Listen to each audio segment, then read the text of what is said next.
you might have heard an Aesop fable about the ant and the grasshopper. One bright day in late autumn, a family of ants were bustling about in the warm sunshine, drying out the grain they had stored up during the summer, when a starving grasshopper, his fiddle under his arm, came up and humbly begged for a bite to eat. "What?" cried the ant in surprise. "Haven't you stored anything away for the winter? What in the world were you doing all last summer?" "I didn't have any time to store up any food," whined the grasshopper. "I was so busy making music that before I knew it, the summer was gone." The ants shrugged their shoulders in disgust.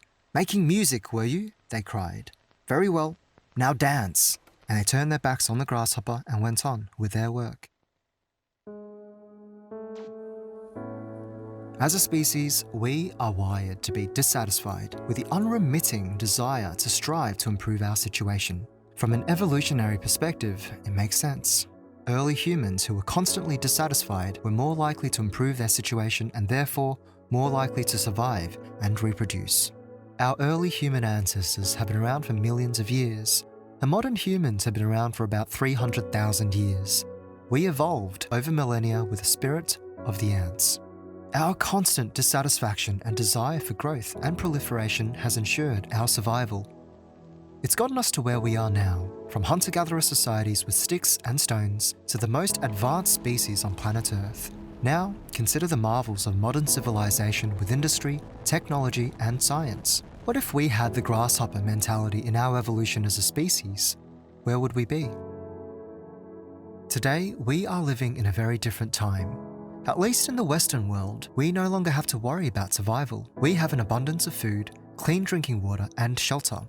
And yet, the innate drive for more is still very much a part of us.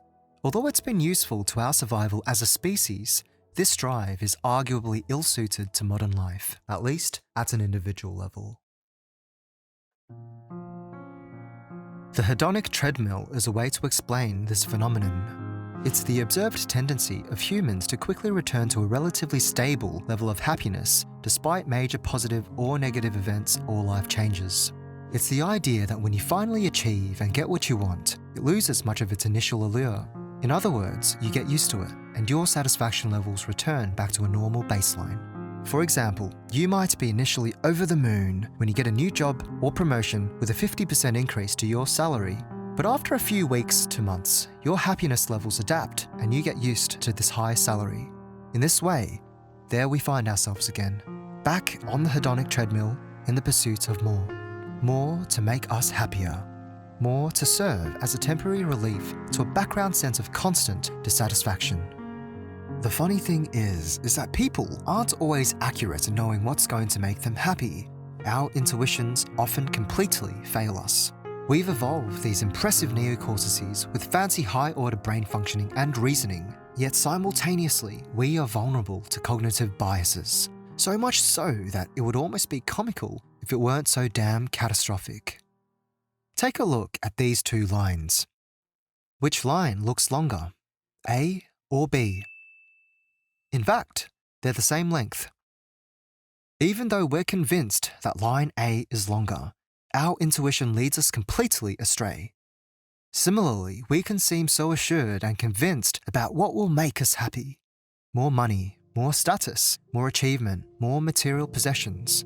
Perhaps we've been fooled by our own intuitions. Look no further than to successful celebrities who seemingly have it all, yet are depressed. Most people are motivated by a desire to feel happy and to feel good. This desire underlies our motivations. And yet, often, we do not have the self-awareness to sufficiently understand ourselves and to understand what will actually make us happy. Therefore, we chase things to pursue happiness and to validate our self-worth, not realizing that what we are chasing is a mirage. We are social creatures, and we've evolved alongside complex social structures. As a result of this is our tendency to compare ourselves to others. We suffer from the fear of missing out. FOMO. We see in others things in which we do not see in ourselves. We shine the light of awareness upon all that we lack, and we hang our heads in the shadow of our shame. If you've ever felt behind in life, then you know what I'm talking about. But you only feel behind relative to what other people are doing. Other people are successful and living the dream, yet you are not. But let's imagine for a moment a void where no one else exists, and no one has ever existed. It's just you, and it's always just been you. How would you feel? Would you still feel behind? Perhaps the solution is to realize that the desire for more is a never-ending pursuit that cannot be satisfied, a bottomless bucket that cannot be filled. And yet, the more that we crave and desire, the more we reinforce our own sense of lack. This can lead to generalized anxiety and neurosis and the feeling of never being good enough.